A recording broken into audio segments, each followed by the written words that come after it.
ശ്രീ ഗുരുഭ്യോ നമ. ജ്യോതിഷ തീർത്ഥം യൂട്യൂബ് ചാനലിലേക്ക് ജ്യോതിഷത്തിൽ വിശ്വാസവും താല്പര്യമുള്ള എവരെയും സ്വാഗതം ചെയ്യുന്നു. മിഥുനക്കൂറിൽ ജനിച്ചവർക്ക് 2026 ഓഗസ്റ്റ് മാസത്തിൽ അനുഭവിക്കാൻ സാധ്യതയുള്ള ചാരഫലം എപ്രകാരമാണെന്ന് പരിശോധിക്കാം. മകീരം, അര, തിരുവാതിര, പുണർതം, മുക്കാല് എന്നീ നക്ഷത്രങ്ങളാണ് മിഥുനക്കൂറിൽ ഉൾപ്പെടുന്നത്. ആദ്യമായി ഗ്രഹസ്ഥിതി പരിശോധിക്കാം. 17-ാം തീയതി വരെ സൂര്യൻ കർക്കിടകം രാശിയിലും അതിനുശേഷം ചിങ്ങൻ രാശിയിലും സ്ഥിതി ചെയ്യും. 2-ാം തീയതി വൈകിട്ട് 10:51 വരെ ചൊവ്വ ഇടവം രാശിയിലും അതിനുശേഷം മിഥുന രാശിയിലും സ്ഥിതി ചെയ്യും. 5-ാം തീയതി രാത്രി 7:54 വരെ ബുധൻ മിഥുന രാശിയിലും അതിനുശേഷം കർക്കിടകം രാശിയിലും സ്ഥിതി ചെയ്യുന്നു. വ്യാഴം സ്ഥിതി ചെയ്യുന്നത് കർക്കിടകം രാശിയിലാണ്. ശുക്രൻ സ്ഥിതി ചെയ്യുന്നത് കന്നി രാശിയിലും, ശനി മീനൻ രാശിയിലും, രാഹു കുംഭൻ രാശിയിലും, കേതു ചിങ്ങൻ രാശിയിലും സ്ഥിതി ചെയ്യുന്നു. ഇതാണ് പ്രധാന ഗ്രഹസ്ഥിതി. ഈ കുറുകാരെ സംബന്ധിച്ച് 17-ാം തീയതിക്ക് ശേഷം സൂര്യൻ സ്ഥിതി ചെയ്യുന്നത് 3-ാം ഭാവത്തിലാണ്. 3-ാം ഭാവത്തിലെ സൂര്യന്റെ ചാരഫലം തികച്ചും അനുകൂലമാണ്. സ്ഥാനാന്തര പ്രാപ്തി, ശത്രുനാശം, ധനാഭിവൃദ്ധി, മെച്ചപ്പെട്ട ആരോഗ്യം ഇതൊക്കെ സൂര്യന്റെ 3-ാം ഭാവസ്ഥിതി മൂലം ഈ കുറുകാർക്ക് ലഭിക്കുന്നതാണ്. മെച്ചപ്പെട്ട ഒരു ജീവിത നിലവാരത്തിലേക്ക് ഉയരുന്നതിന് ഇവർക്ക് അവസരം ലഭിക്കും. ഇപ്പോൾ ഉള്ള അവസ്ഥയിൽ നിന്നും ഒരു ഉയർച്ച എന്തായാലും ഈ കുറുകാർക്ക് അനുഭവപ്പെടുന്നതാണ്. സർക്കാർ ജീവനക്കാർക്കും മറ്റു ഉദ്യോഗസ്ഥർക്കും ഒക്കെ മെച്ചപ്പെട്ട രീതിയിലുള്ള ഒരു പ്രമോഷനോ സ്ഥലം മാറ്റമോ പ്രതീക്ഷിക്കാം. സാമൂഹിക രാഷ്ട്രീയ രംഗത്ത് പ്രവർത്തിക്കുന്നവർക്കും തങ്ങളുടെ കർമ്മ മേഖലയിൽ ഉയർച്ച പ്രതീക്ഷിക്കാവുന്നതാണ്. പ്രത്യേകിച്ചും പുതിയ തൊഴിൽ അന്വേഷിക്കുന്നവർക്ക് അനുകൂല സമയമാണ്. ഇപ്പോൾ ചെയ്യുന്ന തൊഴിലിനേക്കാൾ മെച്ചപ്പെട്ട ഒരു തൊഴിൽ അന്വേഷിക്കുന്നവർക്കും അനുകൂല സമയം ആണ്. ശത്രുക്കളെ കൊണ്ടുള്ള ബുദ്ധിമുട്ടുകളും പ്രയാസങ്ങളും ഒക്കെ തികച്ചും ഇല്ലാതാവും. ശത്രുക്കളൊക്കെ മിത്രങ്ങളായി മാറും. അസൂയാലുക്കളായ ആളുകളൊക്കെ തങ്ങളുടെ സഹായികളായി മാറുന്ന അവസ്ഥയാണ് വരാൻ പോകുന്നത്.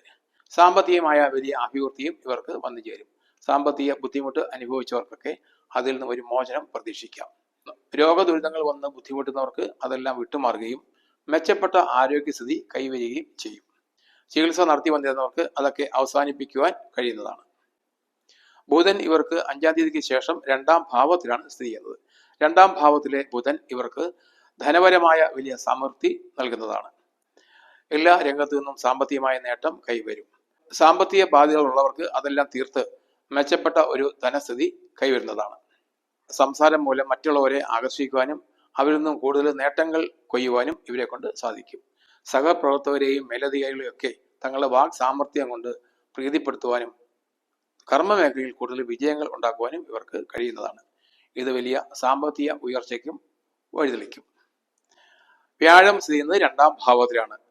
ധനലാഭമാണ് 2-ാം ഭാവത്തിലെ വ്യാഴത്തിന്റെ പ്രധാനപ്പെട്ട ചാരഫലം. വിവിധ മേഖലയിൽ നിന്നും അപ്രതീക്ഷിതമായ ധനലാഭം പ്രതീക്ഷിക്കുക. കൃഷി, കച്ചവടം, വ്യവസായം എന്നീ മേഖലയിൽ നിന്നായാലും അതുപോലെ പലിശ ഇനത്തിലായാലും ഒക്കെ ഇവർക്ക് മെച്ചപ്പെട്ട സാമ്പത്തിക ലാഭം പ്രതീക്ഷിക്കാം. കടം കൊടുത്ത പണം വളരെ വേഗത്തിൽ തിരിച്ചു കിട്ടും. സാമ്പത്തിക ആനുകൂല്യം പ്രതീക്ഷിക്കുന്നവർക്ക് അത് ഉടനെ ലഭിക്കുന്നതാണ്. ശമ്പളം, പെൻഷൻ തുടങ്ങിയ കുടിശ്ശികൾ കിട്ടാനുള്ളവർക്ക് ഓഗസ്റ്റ് മാസത്തിൽ അതെല്ലാം ലഭിക്കും. ശത്രുക്കളെ കൊണ്ടുള്ള ബുദ്ധിമുട്ടുകളും ഇല്ലാതാവും. എതിർലിംഗത്തിൽപ്പെട്ടവരുമായി സംഭോഗം നടത്തുന്നതിനും സുഖാനുഭവങ്ങൾ കൂടുതലായി അനുഭവിക്കുന്നതിനും ഇവർക്ക് അവസരം ഉണ്ടാകും. ശുക്രൻ സ്ഥിതി ചെയ്യുന്നത് 4-ാം ഭാവത്തിലാണ്. ബന്ധുബലവും പ്രതാപവും 4-ാം ഭാവത്തിലെ ശുക്രൻ നൽകുന്ന ചാരഫലമാണ്. ഇതുവരെ കാര്യമായ അടുപ്പം കാണിക്കാതിരുന്ന ബന്ധുക്കളുമായി കൂടുതൽ അടുക്കുവാനും സഹകരിക്കുവാനും ഒക്കെ ഈ ഓഗസ്റ്റ് മാസത്തിൽ അവസരം ഉണ്ടാകും. ബന്ധുക്കളുടെ സഹായവും സഹകരണവും മൂലം ജീവിതത്തിൽ ഉയർന്ന നിലയിൽ എത്തിച്ചേരുവാൻ ഇവർക്ക് കഴിയും. സാമ്പത്തിക നേട്ടവും ബന്ധുബലവും വലിയ പ്രതാപിയായി കഴിയുന്നതിന് ഇവർക്ക് അവസരമുണ്ടാക്കും. ദൂരദേശങ്ങളിൽ കഴിഞ്ഞ ബന്ധുക്കളുമായി സംസർഗം നടത്തുവാനും ഇവർക്ക് അവസരം ഉണ്ടാകുന്നതാണ്. കേതു ഇവർക്ക് 3-ാം ഭാവത്തിലാണ് സ്ഥിതി ചെയ്യുന്നത്. ധാതുദ്രവ്യങ്ങളിൽ നിന്ന് കൂടുതലായി സാമ്പത്തികമായ നേട്ടം ഇവർക്ക് 3-ാം ഭാവത്തിലെ കേതു നൽകുന്നതാണ്. കച്ചവടം, കൃഷി ഇതിൽ നിന്നൊക്കെ അപ്രതീക്ഷിതമായ ലാഭം പ്രതീക്ഷിക്കാം. സുബ്രഹ്മണ്യനെ ഭജിക്കുന്നവർക്ക് പെട്ടെന്ന് തന്നെ സുബ്രഹ്മണ്യ പ്രീതി നേടുന്നതാണ്. സുബ്രഹ്മണ്യ പ്രീതി മൂലം ജീവിതത്തിൽ വലിയ വിജയങ്ങളിൽ എത്തിച്ചേരുവാൻ ഈ കുറുകാർക്ക് കഴിയും. 17-ാം തീയതി വരെ സൂര്യൻ ഇവർക്ക് 2-ാം ഭാവത്തിലാണ് സ്ഥിതി ചെയ്യുന്നത്. 2-ാം ഭാവത്തിലെ സൂര്യന്റെ സ്ഥിതി മൂലം സാമ്പത്തികമായ നഷ്ടം ഉണ്ടാകുവാൻ സാധ്യതയുണ്ട്.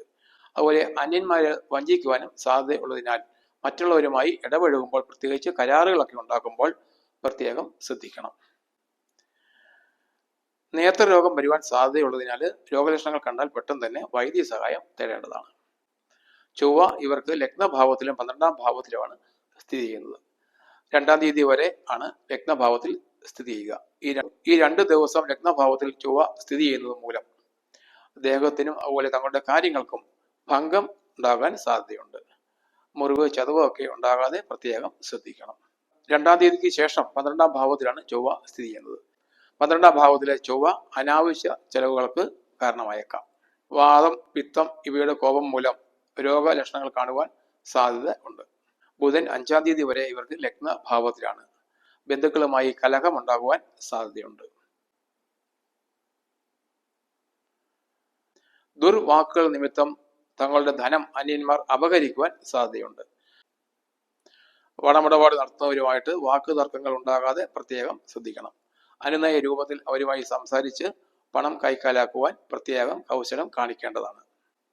ദൂരസഞ്ചാരത്തിനും ലഗ്നഭാവത്തിലെ ബുധൻ കാരണമായേക്കാം. ശനി ഇവർക്ക് 10-ാം ഭാവത്തിലാണ് സ്ഥിതി ചെയ്യുന്നത്.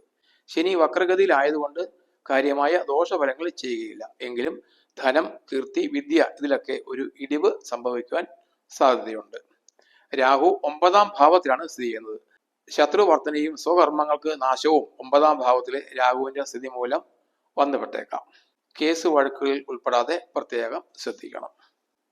സൂര്യൻ, രാഹു, ശനി എന്നീ ഗ്രഹങ്ങളുടെ ദുസ്ഥാനം മൂലം അനുഭവപ്പെടാൻ സാധ്യതയുള്ള ദോഷഫലങ്ങൾ ഇല്ലാതാക്കുന്നതിന് മഹാദേവന് ധാര കഴിച്ച് പ്രാർത്ഥിക്കുന്നത് ഉത്തമമാണ്.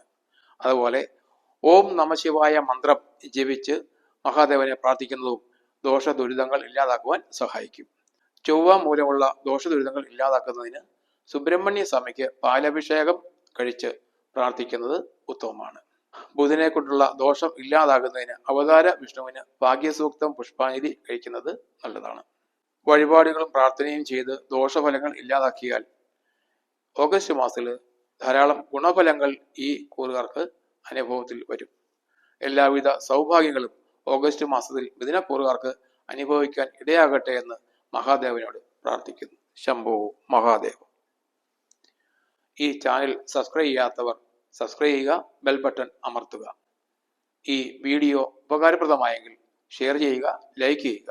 നന്ദി, നമസ്കാരം.